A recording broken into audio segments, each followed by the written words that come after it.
শেরপুরে বন্যা পরিস্থিতির আরো খবর জানাতে যুক্ত হচ্ছেন সহকর্মী এস এম জুবায়ের। জুবায়ের, বন্যা পরিস্থিতি কেমন দেখছেন জানাবেন।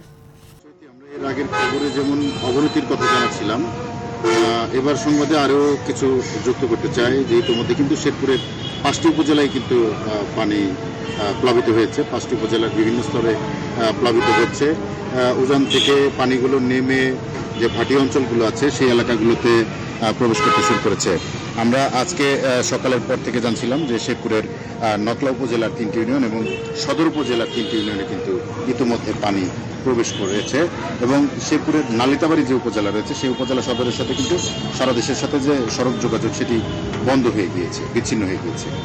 ইতিমধ্যে সেনাবাহিনী আজ সকালে উদ্ধার কার্যক্রম শুরু করেছে, সেই সাথে বিজিবি তার বিজিবির যে এলাকা রয়েছে সীমান্তবর্তী এলাকাগুলো সেই এলাকাগুলোতে তারা উদ্ধার কার্যক্রম চালাচ্ছে বলে আমরা জানতে পেরেছি। এছাড়া বিভিন্ন জায়গা থেকে, দেশের বিভিন্ন স্থান থেকে কিন্তু বিভিন্ন স্বেচ্ছাসেবী সংগঠন, বিভিন্ন ব্যক্তি পর্যায় থেকেও অনেক ধরনের সহযোগিতা আসছে। কিন্তু আসলে যদি আমি একটু বলতে চাই যে এখানে উদ্ধার কার্যক্রমে কিন্তু মানে আসলে বেগ পেতে হচ্ছে, কারণ হচ্ছে এই এলাকাতে পর্যাপ্ত পরিমাণ নৌকা, স্পিডবোট এই জাতীয় বাহন না থাকার কারণে আসলে এইসব এলাকার মানুষকে উদ্ধার করা সম্ভব হচ্ছে না বা ত্রাণ পৌঁছানো সম্ভব হচ্ছে না। এখনো আমরা দেখেছি এরকম অনেক নিমজ্জিত বাড়িতে কিন্তু মানুষজন রয়েছে। আপনি যেটা দেখছেন যে এটি একটি মুরগির খামার, ভিতরে কিন্তু মুরগিও রয়েছে। আসলে এগুলো বের করা বা এগুলোকে অন্য কোথাও নেওয়ার ব্যবস্থা হয়নি।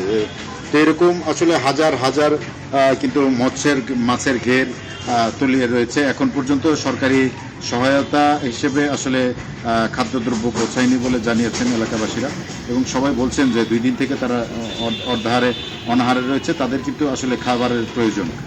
তো চৈতি শেরপুরের নালিতাবাড়ি থেকে আমার কাছে আপাতত এই ছিল সবশেষ। পরবর্তীতে আপডেট আমি আবার জানিয়ে দিলাম।